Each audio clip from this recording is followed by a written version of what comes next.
Dear human being, beloved soul, I welcome you to my podcast series, Conversations with the Universe.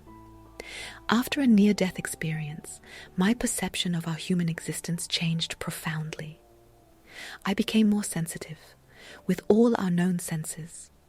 I feel more intensely, see people with different eyes, and often take a different perspective on life and our challenges. In my books, I share these altered perspectives and all the knowledge that has flowed through me since my near death and thus record it. For all those who are searching for something more, for the meaning of our existence here on Mother Earth.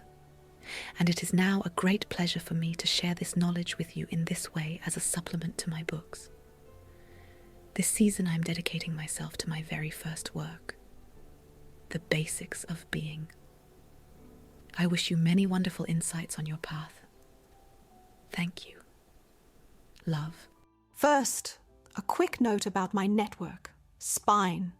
This is short for the Spiritual Network and is the first global social media network for holistic knowledge, awareness, spirituality, and above all, a bridge between providers and seekers. I invite you to join us and connect with me there. Feel free to look around, find lots of podcasts, events, healers, but above all, lots of inspiration to grow. It's free. But now, let's start with today's episode. Have you ever looked at yourself in the mirror for a long time and asked yourself, who am I? Who am I really? Why am I here? What is the meaning of my life? The frightening truth is that very few people ever ask themselves such questions. I would like to differentiate here because there is a world of difference between asking yourself this question casually every now and then and asking yourself this question consciously. Unfortunately, it is even possible to stand in front of the mirror, look deep into your eyes, and still see nothing. As always, even this act is a question of consciousness. You can do anything on this planet and at the same time create nothing. You can want anything and achieve nothing. It is your consciousness that decides how you do something, and that is therefore decisive for what you achieve. Gross matter is the place of our creation, so you are called upon to become the creator that you can be here. But knowing what you are means, first of all, recognizing yourself in your full potential. To recognize yourself, you need a moment of silence, a pause.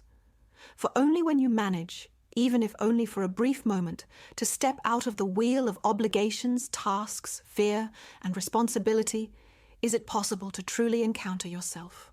Only then is it possible for your soul, your truest inner self, to have the space and thus the opportunity to recognize itself. When I witness something like this, it is as if I am watching a person being reborn. For most people, these moments are accompanied by many tears, but that is not a bad thing. It is incredibly beautiful. For every tear is like a heavy stone that dissolves and then leaves your body through the gate of the soul. And what remains is a feeling of freedom. Some people think it is an inner emptiness that overtakes them, but it is exactly the opposite. It is not emptiness that you think you see, feel, or sense there. It is a space that is even bigger than anything you can imagine. And this space is there for you to unfold in. Finally, after so long, it is almost too late. Perhaps. Of course, most people perceive silence as an absence of action, of liveliness. But that is only because they have never learned to listen to silence. The day you stop looking outward and instead find the courage and determination to listen to this silence is the beginning of your true existence. It is the day of the wedding between your ego and your soul, between spirit and matter, between God and animal. It is the day when what was previously separate grows together again. It is the day when you become whole, when you decide against forgetting and for remembering. This day, this moment, can be the point of return, the furthest point of your ego consciousness, where the longing for the balance of the source drives you back to your soul, home, and you should celebrate this day appropriately. It will change your whole life forever, and with it, your whole being, finally. A person who suddenly questions what they are doing and why they are doing it will immediately start to act differently, decide differently, be differently. Like all first steps, learning to reflect is one of the most difficult. It may happen that looking down on everything that has happened, been experienced and created, reveals a very bitter truth. The truth that you have been living in an illusion, in a lie, that you have arranged things to suit yourself, that you have talked yourself into experiences that have not done you any good. You have convinced yourself that you are happy, and yet you are not. Unfortunately, this is the case in most instances. But like a steel shell, fate tests you in these moments to see if you are truly ready for yourself. Again and again, your deepest inner self is asked if you really want to go down this path. Why is that? I have two answers to that question. Whenever the first light shines into a dark room, it appears to us in its full magnitude. Far removed from the state of the source, being is dark, slow, and rigid. When the soul reaches the outer limits of powerlessness and manages to make the decisive turn and move on, everything that has been, lived, and done so far appears in a different light, making it clearer how unconsciously you have lived your life up to now. Suddenly, through the initial real perception of unconsciousness, the dark, unconscious, seems even greater, even stronger than ever before. But it only does so because you are really looking at it for the first time. For the first time, because you are looking differently. That is why I ask you to walk through this shadow, and soon the whole room will be filled with joy and happiness. The other answer to the question of whether you really want to walk this path relates to your will. As in any testing process, the law of resistance requires that you ask yourself whether your system, your innermost self, your forgotten self, has enough willpower to truly walk this path, because it will demand everything you possess. There are many books with numerous explanations of what meditation actually is. For me, it has always been about switching off all external stimuli and deciding, no matter for how long, to no longer give space to thoughts. Because thoughts can occupy our mind so much that we no longer hear the signals, the impulses, the voice of the God within us, and thus completely forget the connection with our soul's home. Especially in these times, when all we have to do is turn on the radio or television and millions of pieces of terrifying information come flooding in, our minds are kept in check by all these terrible images and floods of information. But we are more than just this mind that is constantly occupied with thinking. You know that. Therefore, it is a basic requirement to overcome thoughts in order to make the body the instrument of connection that it is. To help you put into practice how to not give your thoughts any space so that they no longer control you, but you control them, I like to work with the following little image. Imagine you are sitting in a room that you have created in your mind.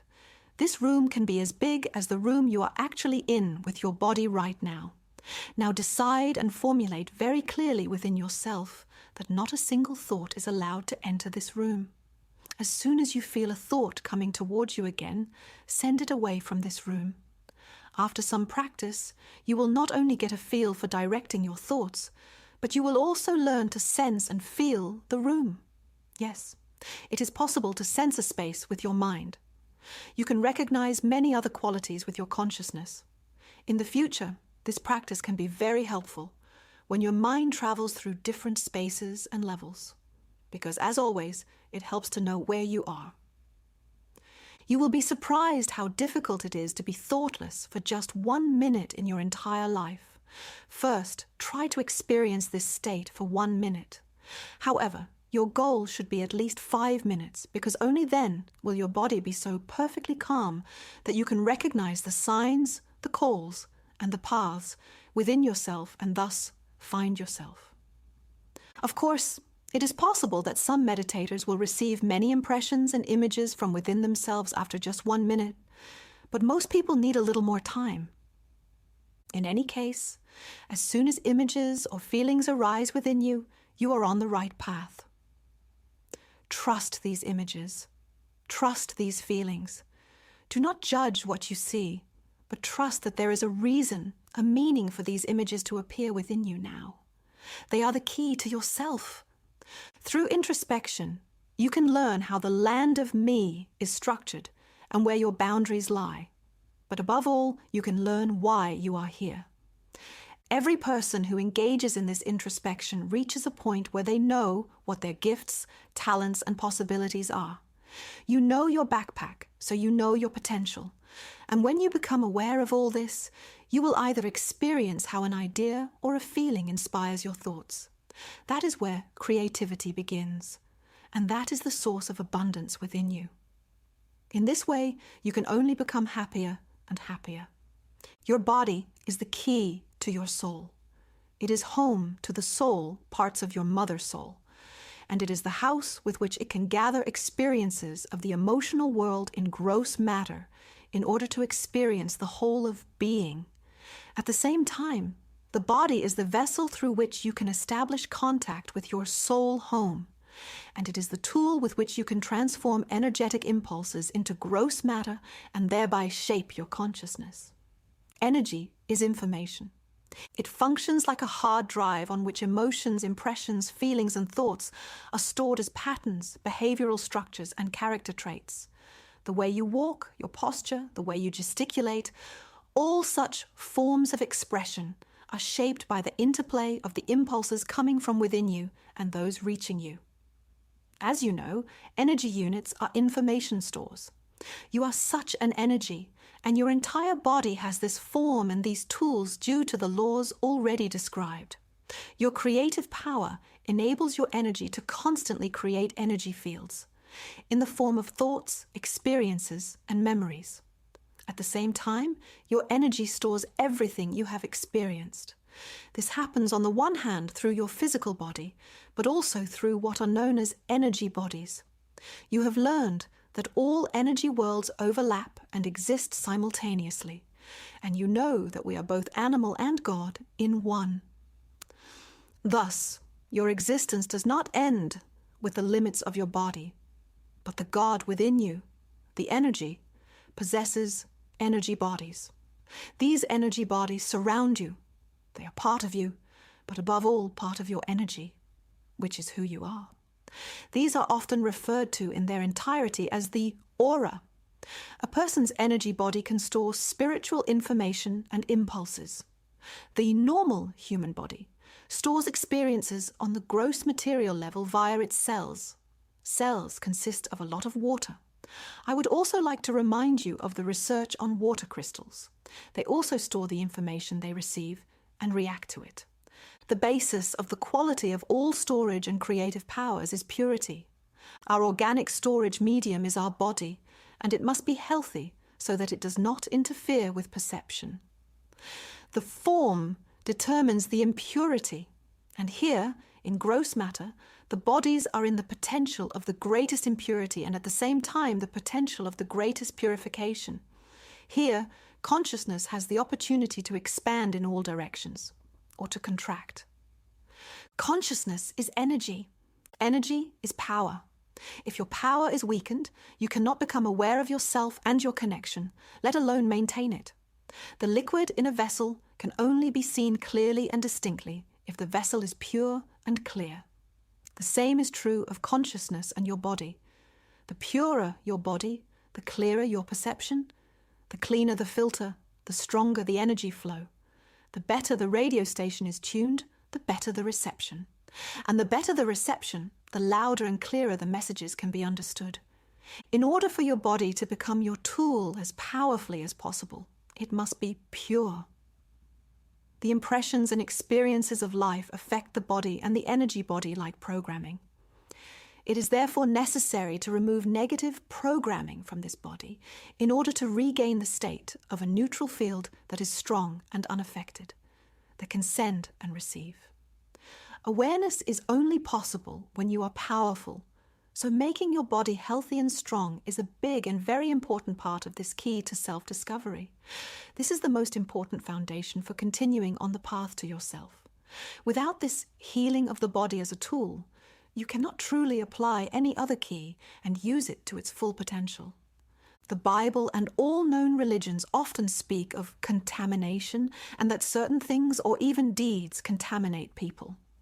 Washing, penance, confession, and purification rituals are performed to cleanse the body. The Church has invented the concept of sin from this possibility of defilement in order to keep people in the low-frequency range of fear and to control them.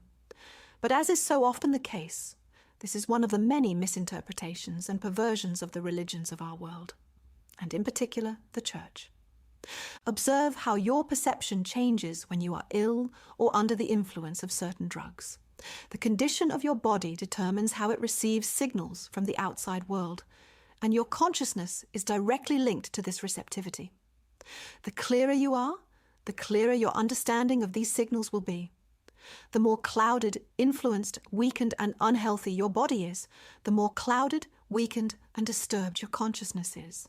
The purity that the body needs to receive the spiritual impulses of home, of the God within you, cannot be washed, confessed, or achieved through other forms of ritual. The true purity of your spirit begins with the purity of your energy body, but that is part of your organic body.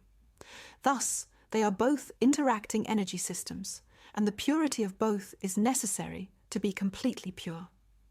Body awareness, thought awareness, and nutritional awareness, for example, are good tools for promoting the body to its full potential, and thus strengthening the channel.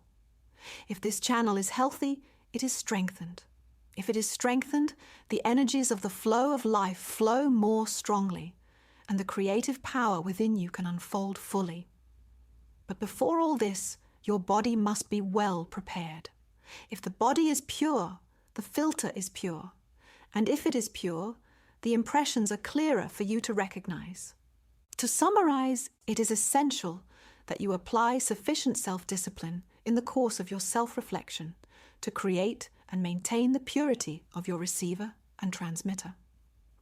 This will allow you to become aware of the connection with your higher self in an undisturbed and powerful way, and to live this connection creatively. Know yourself, then you will know me. Thank you again for your attention. Carpe Vitam, seize the day, and I would like to remind you to join our community Spine. We are a community that wants to help you live a healthier life, practice your spirituality, and expand your consciousness. We help you find and connect with healers around the world, and we help you give your life a new meaning in different ways. We are Spine, connections that help.